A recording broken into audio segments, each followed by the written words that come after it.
حسبي ربي جل الله توكلت على الله حسبي ربي جل الله توكلت على الله حسبي ربي جل الله حسبي ربي جل الله ما في قلبي غير الله حسبي ربي جل الله ما في قلبي غير الله توكلت على الله حسبي ربي جل الله توكلت على الله حسبي ربي جل الله توكلت على الله حسبي ربي جل الله نور محمد صلى الله لا إله إلا الله نور محمد صلى الله لا إله إلا الله توكلت على الله حسبي ربي جل الله توكلت على الله حسبي ربي جل الله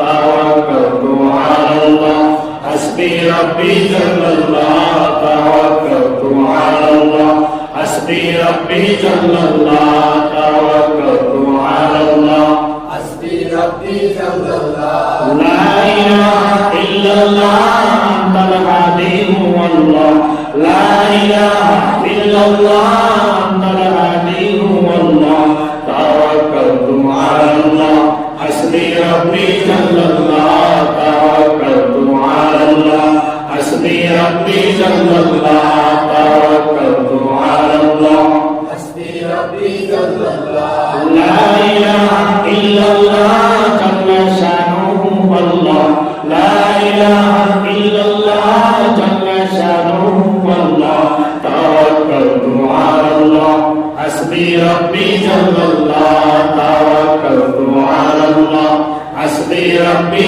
جل الله توكلت على الله حسبي ربي جل الله توكلت على الله حسبي ربي جل الله توكلت على الله حسبي ربي جل الله لا إله إلا الله ليس الهادي هو الله لا إله إلا الله ليس الهادي هو الله توكلت على الله حسبي ربي جل الله توكلت على الله حسبي ربي جل الله توكلت على الله حسبي ربي جل الله توكلت على الله حسبي ربي جل الله توكلت على الله حسبي ربي جل الله لا إله إلا الله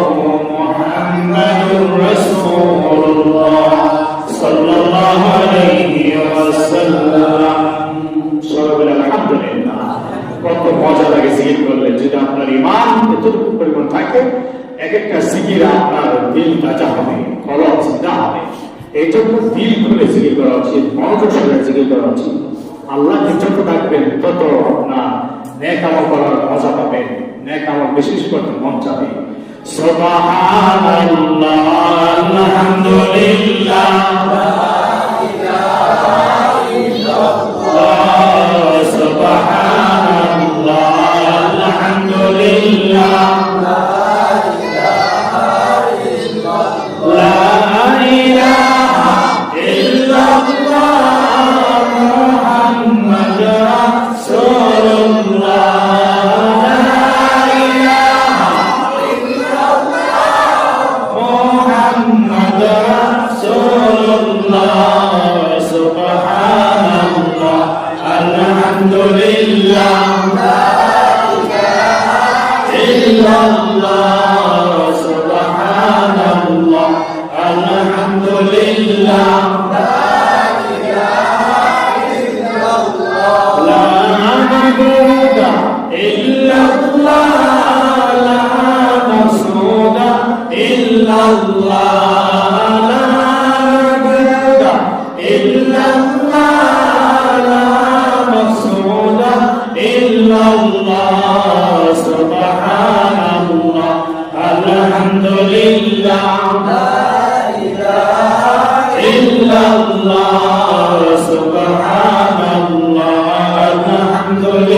ইল্লাল্লাহ লা মালিকা ইল্লাল্লাহ লা খালিকা ইল্লাল্লাহ সুবহানাল্লাহ আলহামদুলিল্লাহ লা ইলাহা ইল্লাল্লাহ সুবহানাল্লাহ আলহামদুলিল্লাহ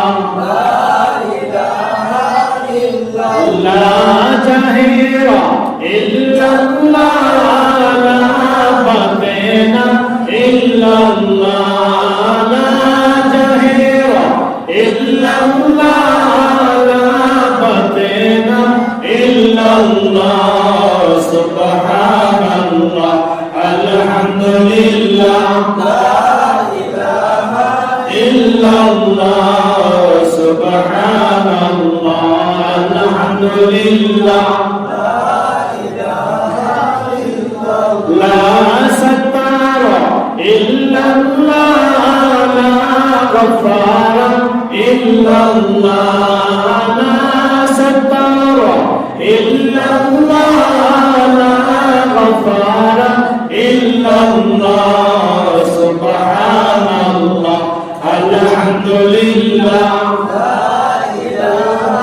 إلا الله سبحان الله الحمد لله إلا الله سبحان الله الحمد لله لا إله إلا الله محمد رسول الله صلى الله عليه وسلم صلى الله على محمد صلى الله عليه وسلم صلى الله على محمد صلى الله عليه وسلم أزكى النسب أعلى الحسب كل عربي في خدمته صلى الله على محمد صلى الله عليه وسلم صلى الله محمد صلى الله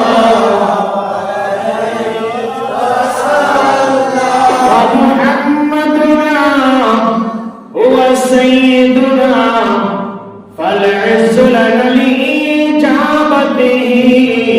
صلى الله على محمد صلى الله عليه وسلم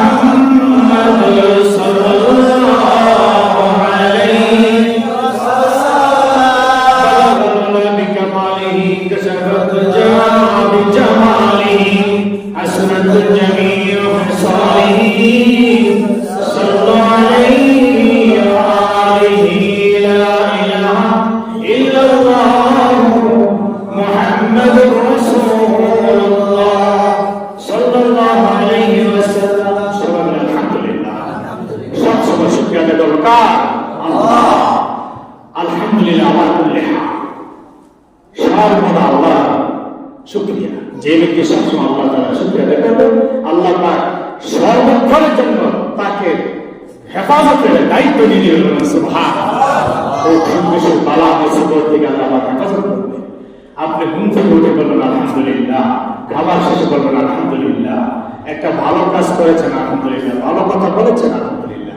নেক আমল করেছেন আলহামদুলিল্লাহ মসজিদ থেকে ঢুকতেছেন আলহামদুলিল্লাহ মসজিদ থেকে বের হতে পারেন আলহামদুলিল্লাহ কারণ আপনার এই আলহামদুলিল্লাহ শুকরিয়া আদায়ের কারণে আল্লাহ রাব্বুল আলামিন বলেন লাইন শাকারতুম লাযিদান্নাকুম যদি তুমি আমার বেশি শুকরিয়া দাও আমি তোমার সব কিছু বাড়িয়ে দিব বলেন সুবহানাল্লাহ হায়াত দৌলত ধন দৌলত এবং কি আপনার সময়ের বরকত রিজিকের বরকত সব কিছু বরকত আল্লাহ পাক দিয়ে দিবেন বলেন সুবহানাল্লাহ আমরা এমন কি রজনী পেয়েছি শাবান মাসের মধ্য রজনী নিসফে শাবান বলা হচ্ছে। এই রাতটি অত্যন্ত গুরুত্বপূর্ণ রাত। আল্লাহ রাব্বুল আলামিন এই গুরুত্বপূর্ণ রাতের ব্যাপারে কোরআন পাকে সূরা ফজরে তিনি ইঙ্গিত করেছেন। তিনি কিভাবে ইঙ্গিত করেছেন? আল ফজর ওয়া লায়ালিন আশর ওয়াশ-শাফঈ ওয়াল ওয়াতর ওয়াল লাইলি ইযা ইয়াসর।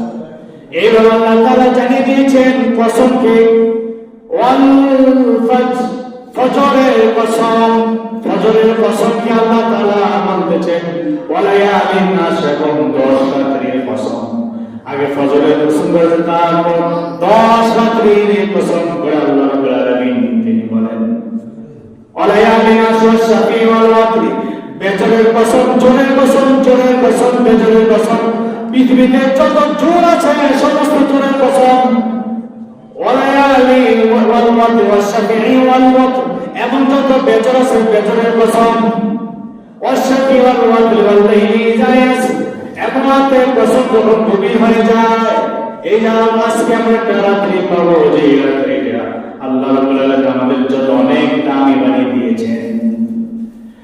ওয়াল লাইলি ইযা ইয়াসর হাল ফি যালিকা কাসামুন লিযি হিজর, কি সুন্দর কথা আল্লাহ তাআলা বলে দিয়েছেন।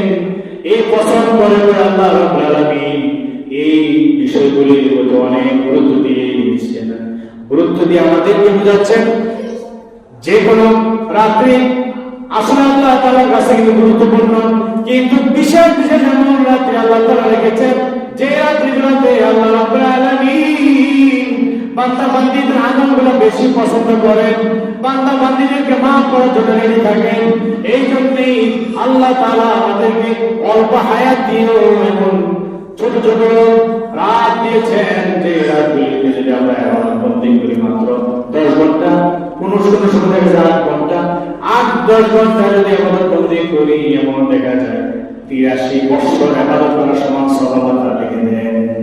1 বছর 2 বছর 83 বছর। যেমন লাইলাতুল কদর 1 নাম্বার, 2 নাম্বার হচ্ছে শবে বরাত। শবে বরাত দেবে যে আজকে গুরুত্বপূর্ণ রাত, 10 রাতের কথা আল্লাহ তাআলা বলেছেন। এরপর আছে শবে মেরাজের রাত, তারপরে আল্লাহ তাআলা গুরুত্ব দিয়েছেন 2 ঈদের রাত। এরপর আল্লাহ রাব্বুল আলামিন আরো গুরুত্ব দিয়েছেন প্রত্যেক জুমার রাত, অর্থাৎ বৃহস্পতিবারের দিনের রাত, ওইটা হচ্ছে জুমার রাত। ওই জুমার রাতগুলি আল্লাহ তাআলা অনেক গুরুত্ব দিয়েছে। এইভাবে আল্লাহ রাব্বুল আলামিন বিশেষ বিশেষ রাতগুলিকে গুরুত্ব দিয়ে তিনি বোঝাচ্ছেন যে তোমরা এই রাতে যদি আমাদের বন্দী করো, তাহলে ইসলামে আল্লাহ তাআলা তোমাদের জিন্দেগির গুনাহ খাতা মাফ করে দিয়ে তোমাদেরকে জান্নাতবাসী বানায় দেবেন। সুবহানাল্লাহ। আল্লাহ তাআলা চান আমাদেরকে জান্নাতি বানাইতে। আমরা যদি চেষ্টা করি তাইলে না, আমরা চেষ্টা করতে হবে যে আল্লাহ আমি যা অন্যায় অপরাধ করেছি মাফ করে। এই যে আজকে রাত ইবাদত বন্দী করবে, আল্লাহ তাআলাকে রাজি করবে, নবীর দুরূদ পড়বেন বেশি বেশি। যদি দুরূদ পড়েন, জিকির করেন, তাহলে ইনশাআল্লাহ আল্লাহ রাব্বুল আলামিন আমাদের তওবা কবুল করবেন। তওবা যাদের কবুল সেই ব্যক্তি জান্নাতে হবে। তওবা কবুল হতে হবে, তওবা যাদের কবুল সেই ব্যক্তি জান্নাতে। তওবা কবুল হওয়ার জন্য মনে রাখবেন 5টি শর্ত আছে। 5। 1 নাম্বার, যে ব্যক্তি নাকি তওবা করবে সেই ব্যক্তি পেছনে যত গুনাহ খাতা হয়ে গিয়েছে সমস্ত গুনাহ খাতাগুলি দিকে সে খেয়াল করবে। সমস্ত গুনাহ খাতা তার সামনে একদম আয়নার মতো স্পষ্ট হয়ে যাবে যদি খেয়াল করেন।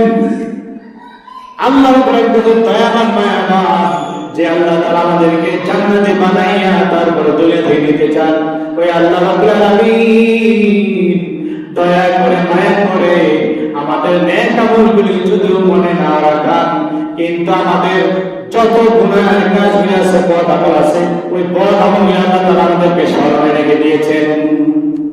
আপনি যদি খেয়াল করেন অমুক দিন আমি অপরাধ করেছিলাম, আপনি খেয়াল করলে দেখবেন পেয়ে যাবেন। আপনি যদি একটু চিন্তা করেন, কল্পনা করেন অমুক দিন আমি এমন একটা অন্যায় করেছিলাম, আপনি খেয়াল করবেন সাথে সাথে আয়নার আপনার সামনে বেশি উঠবে। আল্লাহ রাব্বুল আলামিন এখানে দয়া করেছেন, মায়া করেছেন, আপনাকে আমাকে স্মরণ করে দিচ্ছেন যেন আমি আপনি ওই গুনাহ খাতাগুলিকে স্মরণ করে করে আল্লাহর দরবারে তওবা করতে পারি। বলেন আলহামদুলিল্লাহ।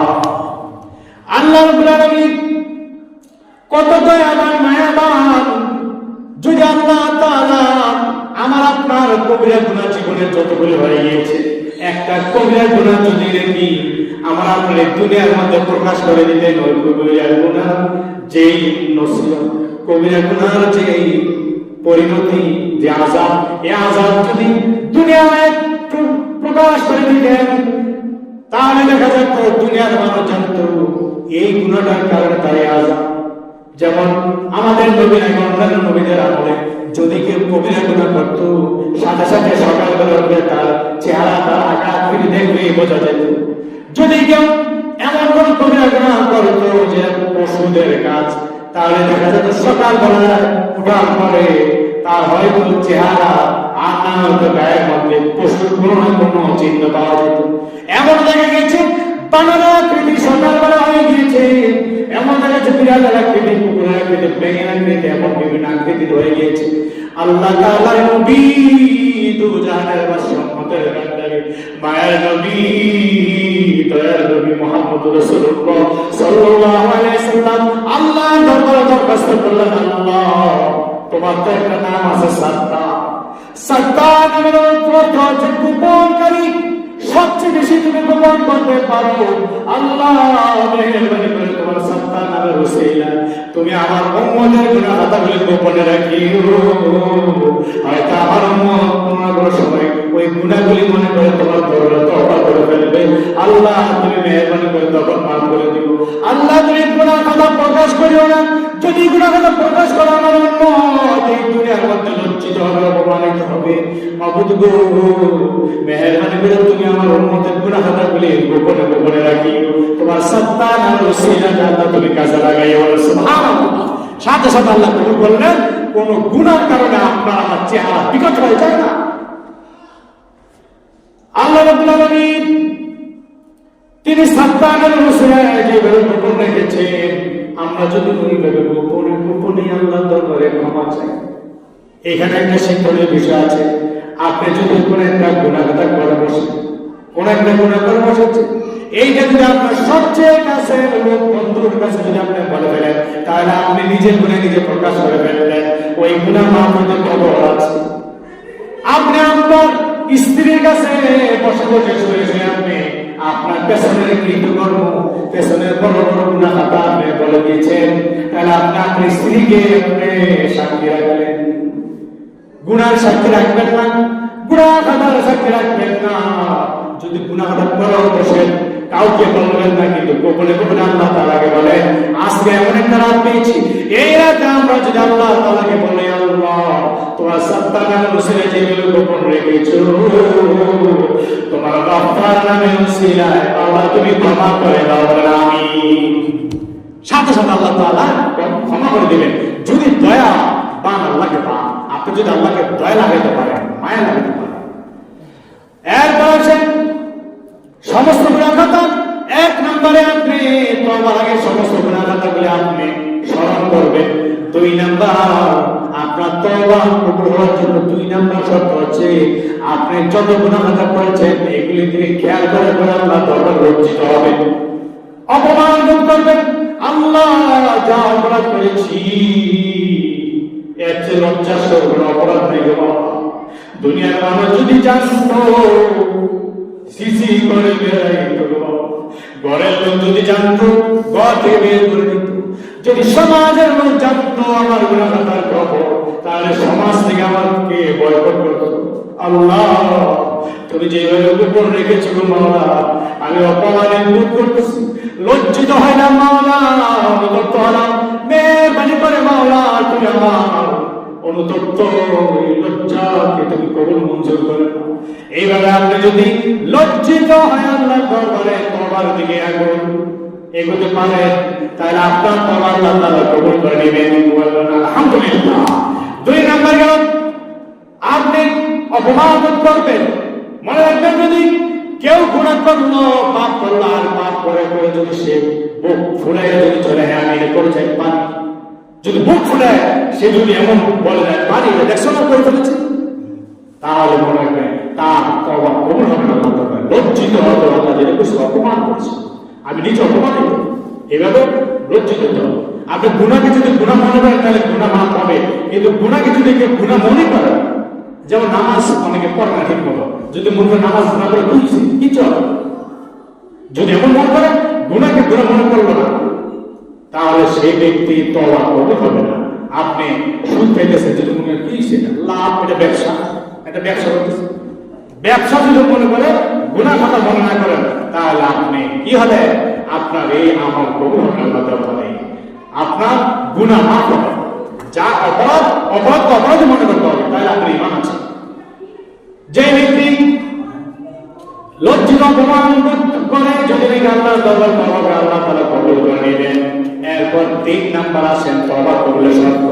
আজকে যে আমরা তওবা করব, 3 নাম্বার তওবা কবুলের শর্ত হলো আমি আপনি আল্লাহর দরবারে এবার দুটো চোখের পানি ফেলে দিয়ে তওবা করব, আল্লাহ জীবনে কোনদিন আর আমি অপরাধ করব না। যে অপরাধ করে ফেলেছি আল্লাহ তোমার দরবারে আল্লাহ ক্ষমা করে আমি তওবা করতেছি, ফিরে আসলাম, তওবা মানে ফিরে আসা, আল্লাহ আমি ফিরে আসলাম, জীবনে কোনদিন আর আল্লাহ আমি করব না। এই বলে যদি আপনি তওবা করেন, তাহলে আপনি 4th নাম্বার শর্ত পূরণ করেছেন। 5ম নাম্বার শর্ত, তওবা করলেন, কান্নাকাটি করে আল্লাহর দরবারে ক্ষমা চাইলেন। 5 নাম্বার শর্ত হলো এবার আপনি যে গুনাহ খাতাটা করেছেন ওই গুনাহ খাতাটা আপনি ছেড়ে দিবেন। ওই গুনাহ খাতা ছেড়ে দিবেন, আল্লাহর দরবারে ওয়াদা করবেন, আল্লাহ আমি ওয়াদা করলাম ওই পাপটা ওই গুনাহ খাতা করব না, আল্লাহ আমি নেক আমল বাড়াই দিলাম। এবার দান সদকা করলেন, আপনি নফল নামাজ বাড়াই দিলেন, কোরআন তেলাওয়াত করলেন, তাসবিহ তাহলিল দরুদ শরীফ পাঠ করলেন বেশি বেশি, তাহলে আল্লাহ রাব্বুল আলামিন আমার আপনার সকলের তওবা কবুল করে নেবেন। বলেন আলহামদুলিল্লাহ। আপনার তওবা কবুল হবে কিনা তার প্রমাণ আপনি নিজেও পেয়ে যাবেন। আপনি নিজে পাবেন, কিভাবে পাবেন? আপনি তওবা করার পরে যদি দেখেন আপনার দ্বারা ওই গুনাহটা হয় না, যে গুনাহটার জন্য আপনি তওবা করেছেন ওই গুনাহটা আর আপনার দ্বারা হয় না, আপনি গুনার মধ্যে লিপ্ত হলেন না, তাহলে মনে করবেন আপনার তওবা আল্লাহর দরবারে কবুল হয়েছে। আমরা এটা যে কোনো এক আমল করি ওই আমল কবুল হলে কিনা আপনি ওই আমল করে বুঝতে পারবেন। যেমন এখন মসজিদে আমরা ইবাদত করতে এসেছি, আমরা দোয়া মনোনয়ন করে তারপর চলে যাবো, তাহলে দেখেন কেউ আবার নামাজ পড়বে, নামাজ পড়ে তারপর শেষ সাথে পড়েন, এখন পড়েন, পড়বে। জুমার নামাজকে আদায় করেছেন, জুমার নামাজের পরে মসজিদে বের করে আপনার মনে হয়েছে যে আমার এই যে নামাজ আদায় করেছে আমার শরীরটা হালকা হয়ে গিয়েছে, আমার মনটা ফুরফুর হয়ে গেছে, মনটা ভালো লাগতেছে। যদি আপনি মনে করতে পারেন আমি নামাজ আদায় করে বা যে কোনো এক আমল করার পর আমার মনটা শান্তি লাগতেছে, আমার শরীরটা যেন হালকা হয়ে গিয়েছে, মনটা ফুরফুরে হয়ে গিয়েছে, যদি এমন মনে হয় তাহলে বুঝবেন আপনার ওই আমল আল্লাহর দরবারে কবুল হয়ে গিয়েছে। সুবহানাল্লাহ। বন্ধুরা, পর্দার আমরা গভীরভাবে আমরা যা কিছু শুনি মনোযোগ সহকারে যেন শুনি এবং আমলে দিয়ে যেন শুনি। আমরা প্রত্যেকেই তওবা করব, বেশি আল্লাহর দরবারে বেশি বেশি ক্ষমা চাইব। আজকের এই রজনী অত্যন্ত গুরুত্বপূর্ণ রজনী, এই রজনীতে আমরা বিশেষ করে নিজের জন্য তওবা করব, এখন কি আমার মা বাবার জন্য দোয়া করব।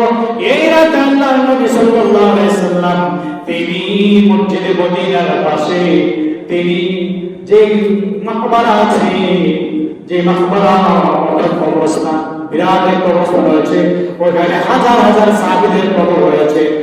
ওই কবরস্থানে গিয়ে আল্লাহ নবী সাল্লাল্লাহু আলাইহি সাল্লাম তিনি দোয়া করতেন এই রাতে। তাইলে আপনারা আমার মা বাবা যারা ইন্তেকাল করেছেন, দাদা দাদি চলে গেছেন, তাদের কবরের পাশে গিয়ে এই রাতে দোয়া মনোযোগ করা সবচেয়ে উত্তম। যদি দূরে কবরস্থান না যেতে পারেন তাহলে আপনি নিরিবিলি একা বসে যখন ইবাদত করতে করবেন তখন বারবার আল্লাহ তাআলার ক্ষমা চান, মা বাবার জন্য, আত্মীয়স্বজন জন্য এইভাবে দোয়া করবেন। যদি আপনি মা বাবার জন্য তাইলে হক আদায় হবে। আজকে এই সরবরাতে মা বাবার জন্য যদি কবর পাশে গিয়ে আলহামদুলিল্লাহ ভালো, আর যদি না যেতে পারেন যেখানে হোক সেখানে যদি দোয়া করেন তাহলে রাসূল সাল্লাল্লাহু আলাইহি ওয়াসাল্লাম সুন্নাত আদায় হবে, কবর জিয়ারত হয়ে গেল। এখানে বসে আপনি কবর জিয়ারত করেন, ইনশাআল্লাহ আল্লাহ তাআলা পৌঁছে দেবেন। অতএব আমরা প্রত্যেকেই এই আমল করব ইনশাআল্লাহ। অনুষ্ঠিত কোনো কার্যক্রম করবো না। আর সামনে যে আমাদের রমজান আসতেছে, আসলে রমজানের প্রস্তুতি না, এই রাত স্মরণ করে দেয় যে আমরা স্বাগত জানাচ্ছি আহলান সাহলান মারহাবা ইয়া শাহরুর রমাদান, হে রমজান মাস তোমাকে স্বাগত জানাচ্ছি। কারণ আল্লাহ নবী সাল্লাল্লাহু আলাইহি ওয়াসাল্লাম সাবান মাস আগে রজব মাস তাকে শিখিয়ে দিয়েছে। রজব মাস শুধুমাত্র করে আল্লাহ নবী শিখিয়ে দিয়েছেন আল্লাহুম্মা বারিক লানা ফি রজব ওয়া শাবান।